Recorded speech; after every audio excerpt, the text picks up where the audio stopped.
Hello friends, welcome back to my channel. আমার চ্যানেলে তোমাদের সকলকে স্বাগত। ফ্রেন্ডস, আমি এখন দাঁড়িয়ে আছি পুরীর চক্রতীর্থ রোডের উপরে অবস্থিত রামকৃষ্ণ মঠের সামনে।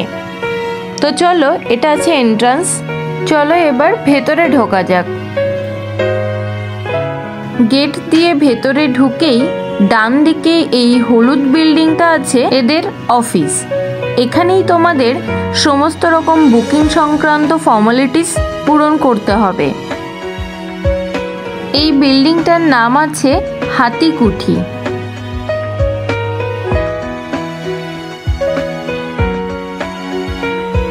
আর এখানকার কাজ শেষ করে সোজা এগিয়ে গেলেই পড়বে মন্দির।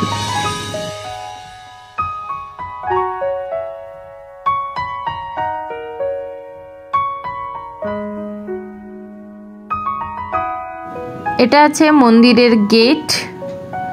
আর মন্দির প্রাঙ্গণটাও বেশ বড়, পরিষ্কার পরিচ্ছন্ন।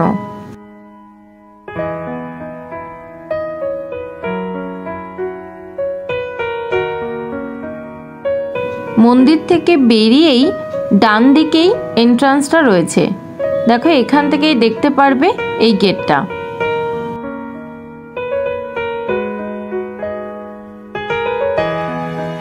আর মন্দিরে ঢুকেই বাদিকেই আছে ভোজনালয়। ভোজনালয়ের আসন সংখ্যা অনেক আছে।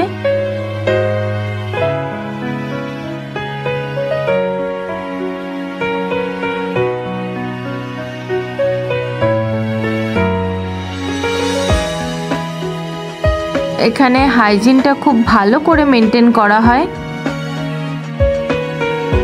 এটা আছে, দেখো, এই ভোজনালয়ের ভেতরটা বিশাল বড়। অনেকেই একসঙ্গে বসে এখানে খাবার খেতে পারবে। এখানে ব্রেকফাস্ট শুরু হয় 6:30 থেকে, লাঞ্চ 12টা থেকে এবং ইভিনিং স্ন্যাক্স 4টে থেকে, আর ডিনার 9টা থেকে শুরু হয়।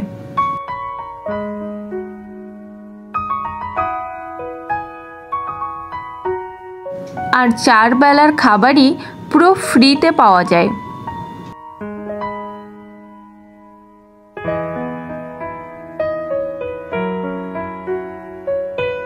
আর এই ডাইনিং হলের উপরে যে রুমগুলো রয়েছে, এটা কিন্তু ভক্তদের জন্য নয়, এখানে মহারাজরাই থাকেন। বন্ধুরা, এবারে তোমাদের একটা ইম্পর্টেন্ট ইনফরমেশন দিই। তোমরা যারা এখানে থাকতে ইচ্ছুক তারা কিন্তু ডিরেক্ট ফোন করে রুম বুক করতে পারবে না। এনাদের যে মেল আইডি আছে সেই মেল আইডিতে মেল করে রুম বুক করবে এবং সেই ইমেল কনফার্মেশনের প্রিন্ট নিয়ে এখানে আসতে হবে। আর আধার কার্ডেরও 1 কপি জেরক্স নিয়ে আসতে হবে। উইদাউট ইমেল কনফার্মেশন এখানে কিন্তু রুম পাওয়া যাবে না। এবারে আমরা মন্দিরের ভেতরটায় প্রবেশ করলাম। এখানে দেখো, শ্রী শ্রী ঠাকুর, শ্রী শ্রী মা এবং স্বামীজির ফটো আছে। এখানে সন্ধ্যা আরতি হয়। আমরা একটু পরে সন্ধ্যা আরতিও তোমাদেরকে দেখাবো। মন্দির থেকে বেরিয়েই আছে ভক্ত নিবাসের গেট, অর্থাৎ আমাদের মতো সাধারণ মানুষ যারা ওখানে রুম নিয়ে থাকতে চাও তাদের জন্য থাকার ব্যবস্থা আছে এই জায়গাটায়। চলো আমরা ভেতরে ঢুকি। ভক্ত নিবাসের এই চারিদিকেই রয়েছে বিভিন্ন রকমের গাছ, চারিদিকে সবুজে সবুজে ভরা।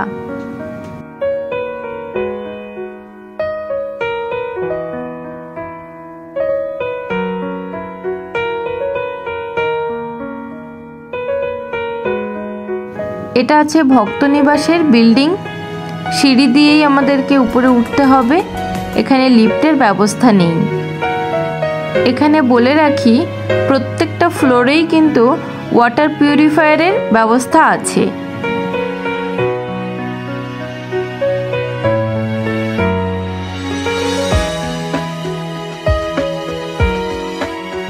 চলো এবারে আমরা একটা রুম দেখে নিই।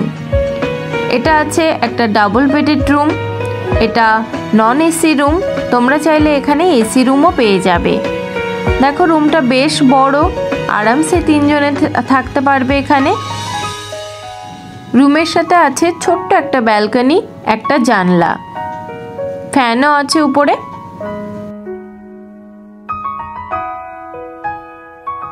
রুমের মধ্যে একটা টেবিল এবং একটা আলনা আছে, নিজেদের জামা কাপড় ওখানে গুছিয়ে রাখতে পারবে।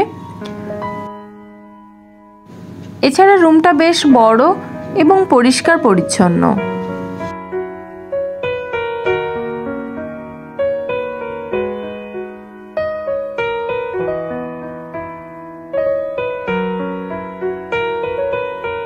চলো একটু ব্যালকনিটা ঘুরে দেখাই। এটা আছে ব্যালকনি, ছোট্ট একটা ব্যালকনি। এখানে তোমরা জামা কাপড় মেলতে পারবে।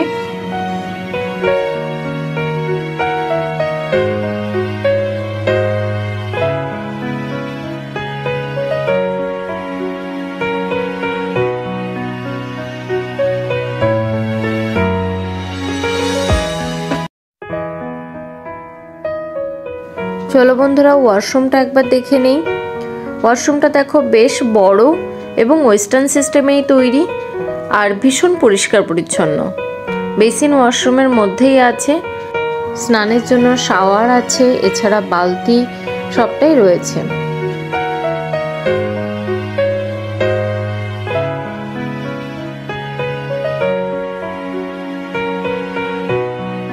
এটা আছে ভক্ত নিবাসের বাইরেটা। তোমরা যারা শহরের কোলাহল থেকে বাইরে এসে কিছুদিন নিজের মতো করে থাকতে চাও তাদের জন্য এই জায়গাটা কিন্তু বেস্ট। কিন্তু এখানে থাকতে হলে কিছু নিয়ম কানুন ফলো করতে হবে। যেমন এখানে থাকতে হলে কোনো রকম মাদক জাতীয় দ্রব্য সেবন করা যাবে না, আর রাত্রি 9টার পরে গেট বন্ধ হয়ে যাবে। আর এছাড়া নির্দিষ্ট সময়সূচি অনুযায়ী খাবার পাওয়া যাবে, তার বাইরে কিন্তু খাবার পাওয়া যাবে না। এখানে রুম বুক করতে হলে স্ক্রিনে দেওয়া মেল আইডিতে মেল করে রুম বুক করতে হবে। বন্ধুরা এটা দেখো সন্ধ্যা আরতির সময়, তোমাদেরকে একটু দেখাই। সন্ধ্যা আরতি হচ্ছে মন্দিরে। এই সময় ভক্তরা যে কেউ এখানে এসে বসতে পারে। তো বন্ধুরা আমার ভিডিও কেমন লাগলো অবশ্যই কমেন্টে জানিও, আর যদি ভালো লেগে থাকে চ্যানেলটিকে সাবস্ক্রাইব করে দিতে ভুলো না। তো চলো আজকের মতো এখানেই শেষ করছি। দেখা হবে আবার কোনো নতুন ভিডিওতে। ততদিন ভালো থেকো, সুস্থ থেকো।